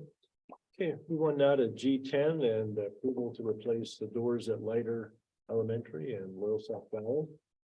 See the price there of $31,310 for Loyal Sock and $213,400 for Leiter. Do we have a motion? Second. Any questions? Okay, not hearing any. All in favor, say aye. Opposed? Opposed. Ayes have it. And with that, we'll move on now to P1, the personnel, P1 and we'll do them one at a time. P1 is approval of substitute custodian, Ben McInnes, at a rate of $10.50 per hour. We have a motion to approve. Motion to approve. Second. All in favor, say aye. Aye. Opposed? Ayes have it. Okay, and P2 is approval to set the substitute superintendent per diem rate at $500 per day is what I'll propose. Do we have a motion for that? Move to approve. Second. Any questions? Hearing none, all in favor, say aye. Aye. Aye. Opposed? Ayes have it. And P3 is to accept the resignation of John Houseneck from the school security position. We have a motion to accept that resignation effective immediately. Move to approve. Second. Yeah. Yeah, give a second. All in favor, say aye. Aye. Opposed? Oh, sorry, pardon me. Abstain. Oh, abstain, okay, and opposed. Okay, so we have one abstention and the balance. Rise. And then P4, entertain a motion to nominate a replacement for Director Joe LaCrone. So we had one individual interested in that position, and his name is John Houseneck. And I'd entertain a motion to name him as a replacement for Joe LaCrone. Go ahead. I think before we vote on Mr. Houseneck, I think we ought to at least be able to hear from him and possibly ask questions if we have any questions for him. We can do that, sure. John, do you want to come forward and say hello to us? Ask away. No, tell us about yourself and I'm 71 years old. I've lived in this borough for 67 of those years. Worked numerous jobs. I retired from Kellogg Company after 30 years. I was the lead supervisor for that plant, started it up, what have you, did many projects. The last 6 years, I've been working school security for Mr. Farrar and the school district. I also coach the 8th grade basketball team. I also run chains at the high school during the football season. Most of it is, my whole life's been for the kids in town, not just my sons, but my grandsons, all their friends, all the kids. That's what I enjoy. That's my hobby. And, being on the school board, it's just looking out for the best interests of the kids in Montoursville. Because anybody that knows me well knows I really believe in my heart Montoursville is the best place in the entire world to live, and it is the center of the universe. So, are you also resigning as basketball no, coach? I can coach, but I coach for free. I can still coach. I just can't get paid. Right. So, as you know, in retirement, retirees are always looking for the extra dollar.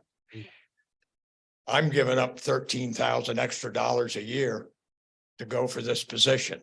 I was just So you know where my heart is. I was just going to tell you, our pay isn't very good. Yeah. I've heard that before. But really, actually, one of the big reasons is your chairs here are a hell of a lot more comfortable than those chairs back there.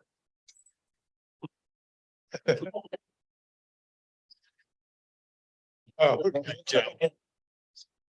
Any other questions? Yeah, yeah. Can you talk a little bit about?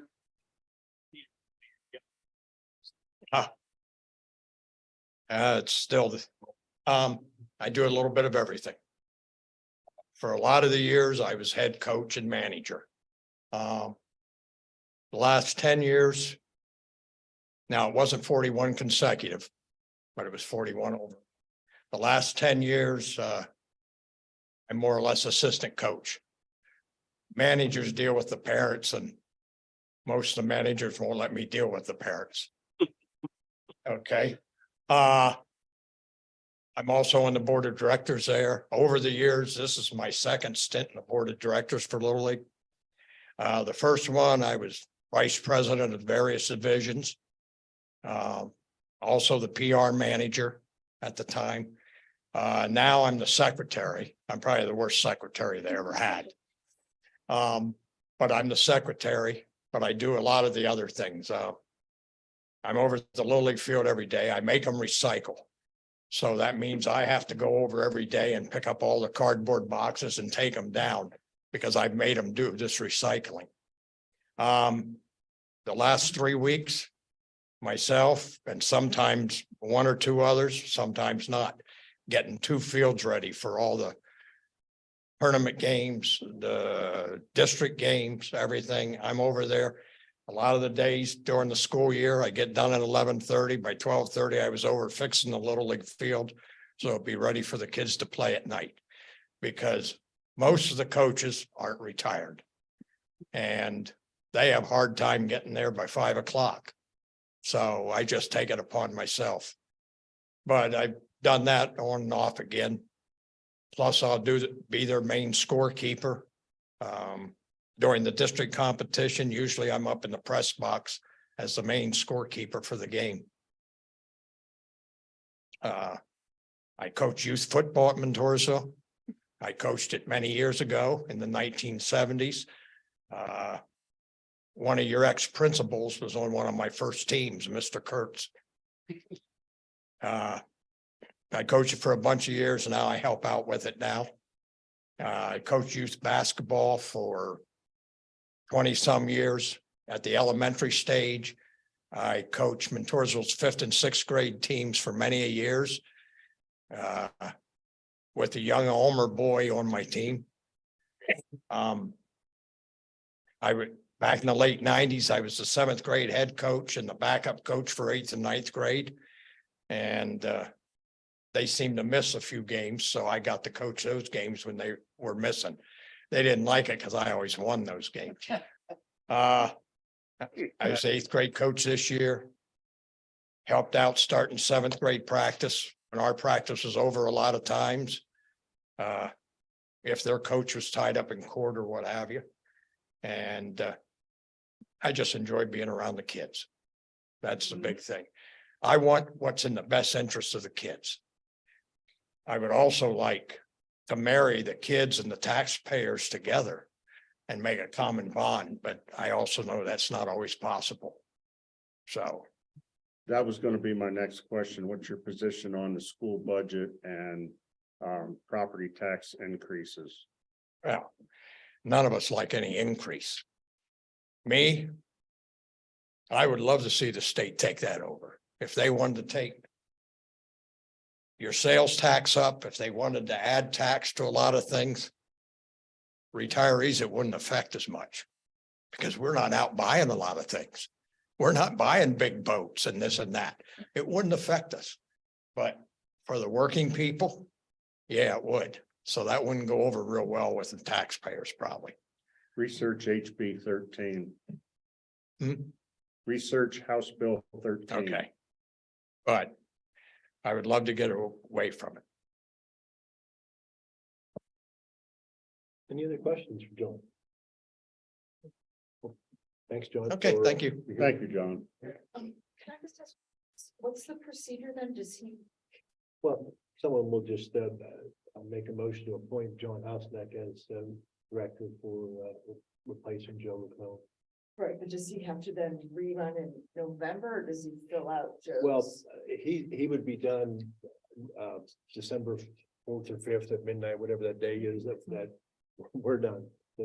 So yes, he would have to go through, he would have to, Well, that position would be on the ballot in November. he would have to get on the ballot and ways for him to do that, and he can research Okay, that. that's what I was. Yeah, Okay. yeah, but what we do, what we're doing tonight, it does, It and, takes him through, okay. yeah.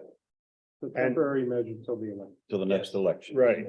And we can approve him being on the board tonight, but he still needs sworn in by. He does, yes. And we couldn't get a judge, well, the judge we wanted wasn't available tonight, so, yeah. So next meeting, he'll go see a judge, get sworn in. No, it's not one part. Anyway, okay. All right, so I'd entertain a motion to appoint John Houseneck as the placement director for Joe LaCroix. If that's the person you wish to choose. I'll make a motion. Second. Okay, all in favor, say aye. Aye. Opposed?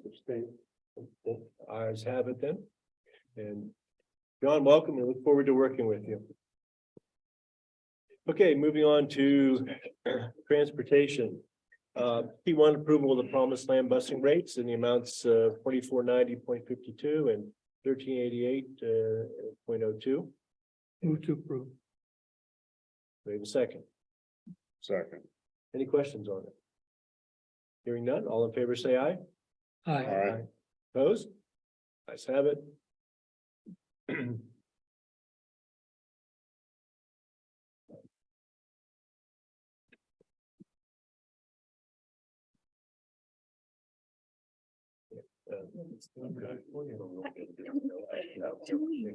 All right, academics, sorry, the solicitor was making a recommendation. We'll have that on the agenda item. I'll talk to you about it in a minute. So, first of all, though, academics approval of a request from Mr. and Mrs. Smith for enrollment and waiver of tuition of Isa Janice, a foreign exchange student from Germany for the 2023-2024 school year. We have a motion. Motion approved. We have a second. Second. I got a question. Yeah. Anybody know where in Germany the student's from? I do. But I'll have to look it up. She's coming to my home. Well, can you Oh, look you're it the up? Mr. and Mrs. Smith. Okay. Oh, well, She's, thank you. I was, I'm getting another child. I was there 3 years, so I'd like to know. Yeah, I have all the, I don't remember right off the top of my head right now, but I do have all of her information that I've passed on to the school and stuff, so we do have all that. You don't have it there here? I'll tell you, I'll get to you after the end of the meeting, okay? I have it. do we have a? We have a motion Yes, and a Yeah, all right, second. okay.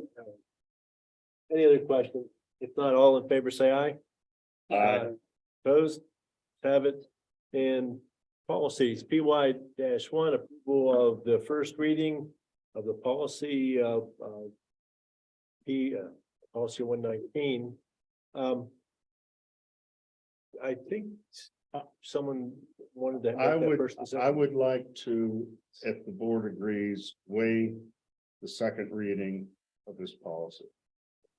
Essentially, we're gonna do the first and second reading. Correct. Yeah, everyone okay with that amendment of that motion? Okay. Sue, you fine with that? We'll do the first and second reading. Dave, you okay with that? Yes, sir. Okay. Gentlemen down there, you okay with that? All right. Okay, then we have that motion to do the first and second reading. Do we have a second on that? Yes, Well, who made the motion? nobody yet. Oh, I thought you were making the motion. I am now. Okay, then do we have a second on But that? you made it sound like somebody already did. I'll second. All right, we have a second. All right. Any other discussion? All in favor, say aye. Aye. Opposed? Ayes have it. Okay, that wraps up our agenda items and we'll move now to committee reports and Dr. Mathers isn't here, so I guess I'll walk through this with us all. PSBA report. Dr. Mathers not here, so probably nothing there. Unless Randy, do you know anything that regarding PSBA that might be worth reporting? Nope. Okay, all right, policy committee, Ron, you want to speak to that? We've had 2 meetings and lately, and we're coming to the board with another recommendation. We have quiet back there, please. We're coming to the board with another recommendation to be voted on at our August meeting. And hopefully the board approves that, changes to that policy also.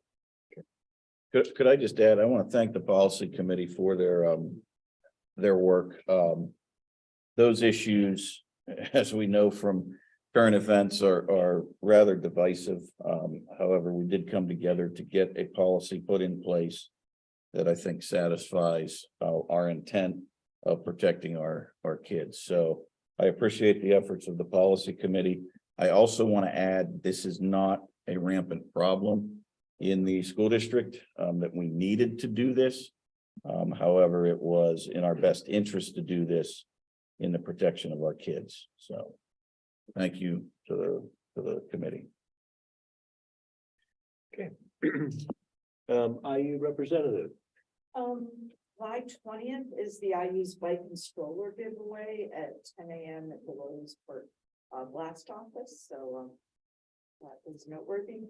They're going to have a float in the Little League Parade August 14th. And the last thing of note is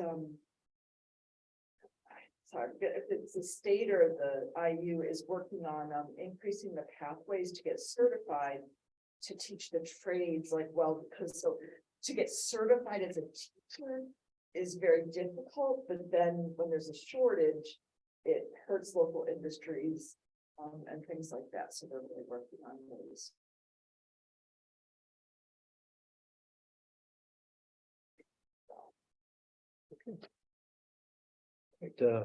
LCTC, well, I gave you my spiel tonight, and we meet next Thursday, and summer for all the schools, but they're still doing lots of things to get ready for the school year.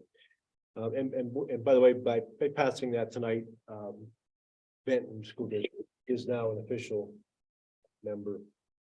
sending member for the LICO CTC.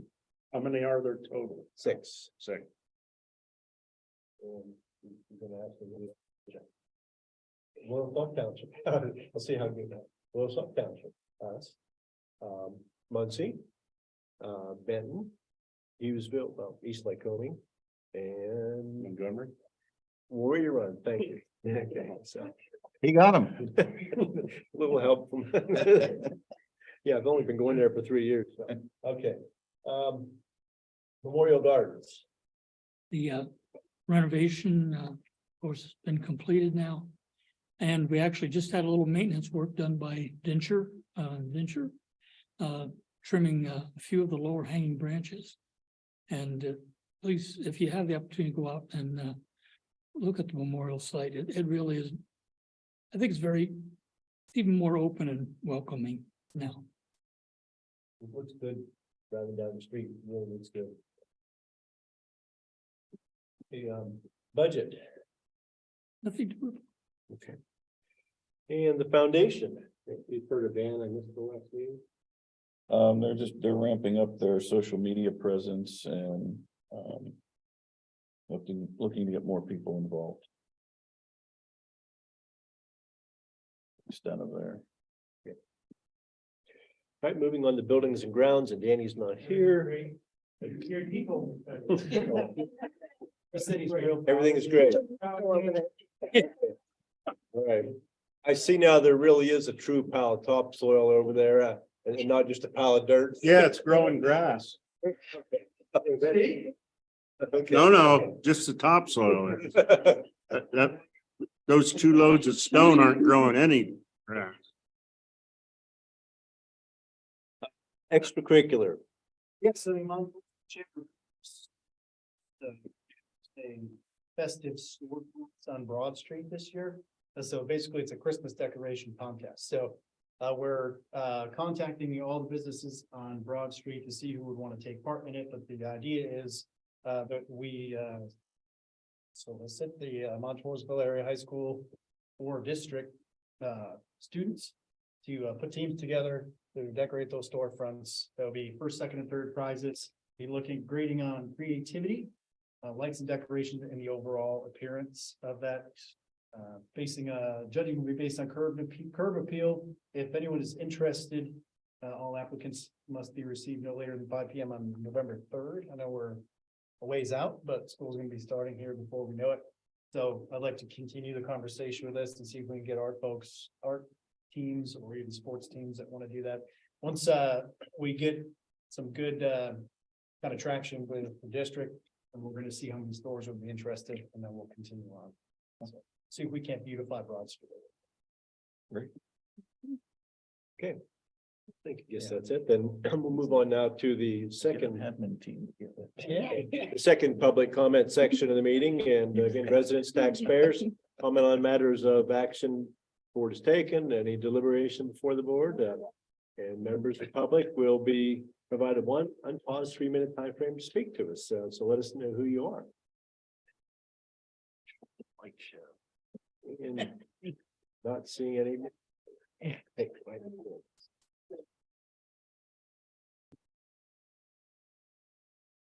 I talked to you, Dave, about those award winners at the school. I didn't happen to see them in the Sun Gazette. I saw them in the Shopper's Guide, and they had Montgomery listed as Matursville. I mean, it isn't that important, but I mean, you know, for somebody's scrapbook or, you know, relative to send them a, you know, that they won, whoever won what and where and what, I don't know. I mean, I would have liked to have seen it. I don't know if somebody could, it might have been in the Sun Gazette. I mean, they used to list every school in the award winners, but I haven't seen it yet. Or maybe it's not gonna be in there. It was sent. Okay.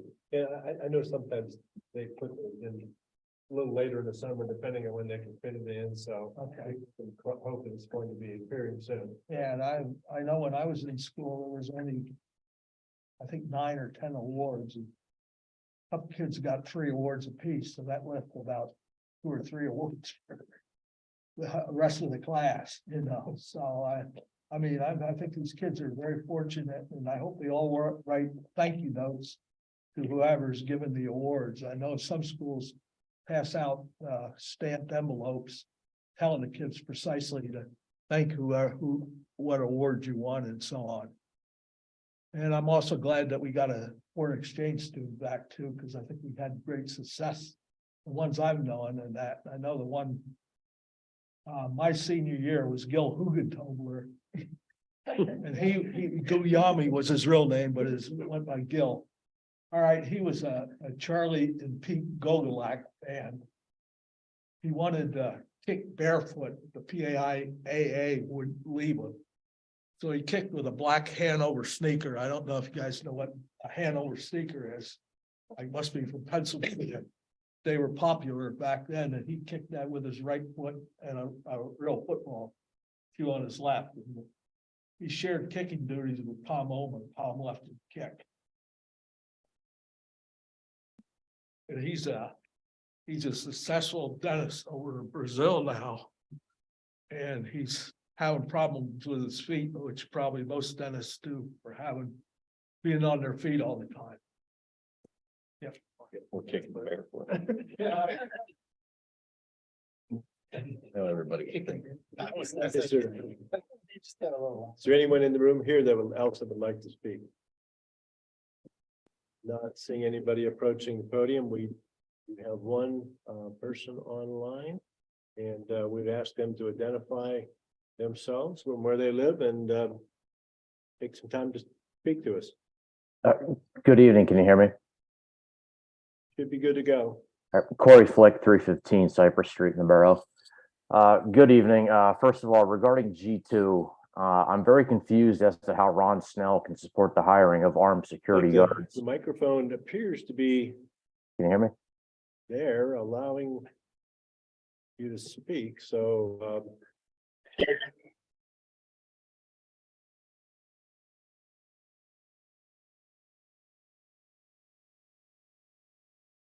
Can you hear me?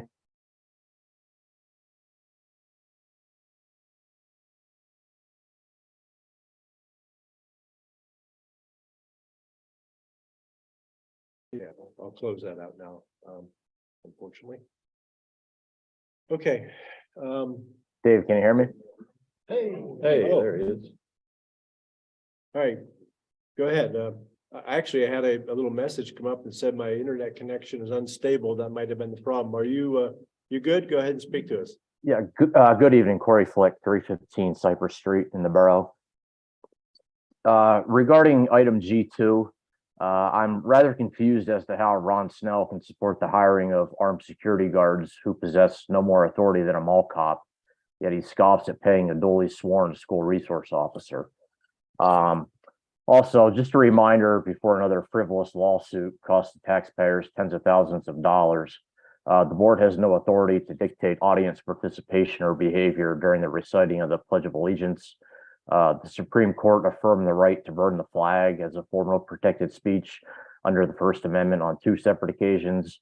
In the 1989 case of Texas versus Johnson, and again in the 1990 case of U.S. versus Eichmann. True patriots respect the fact that all Americans can exercise their rights without having to seek approval from anyone else. And lastly, regarding the policy discussion of Policy 119, adding requirements to the current version of Policy 119 is wholly unnecessary.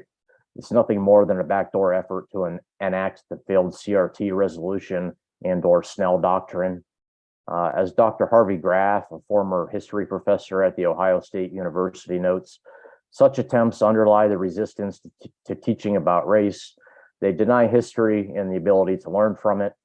They fight against the open teaching and learning of accurate and inclusive American history that embraces achievements and shortcomings. This is a radical rejection of the common knowledge and, for the young, the maturity that democracy demands, end quote. Our storied history as a nation is ripe with triumphs for humanity in times of war, economically, technologically, etc. However, our history is also imperfect and continues to be written every day. Enacting revisions to Policy 119 serves no legitimate purpose geared toward bettering the future of our democracy or solidifying the foundation of our country's existence. Simply put, after decades of economic, political, and cultural change, a makeshift force of white men is rebelling against democracy. Edward Lempanen. To the numerous white men on the board inclined to support this policy revision, I urge you to reconsider for the sake of our children's futures.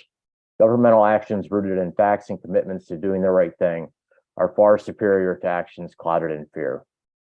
Thank you.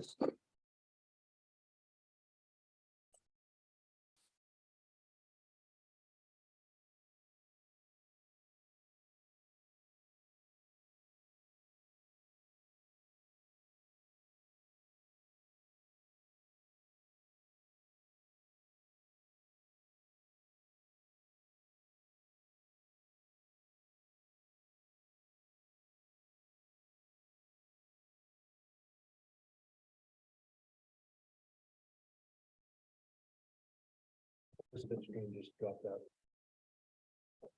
The whole. Yeah, all the attendees just went away.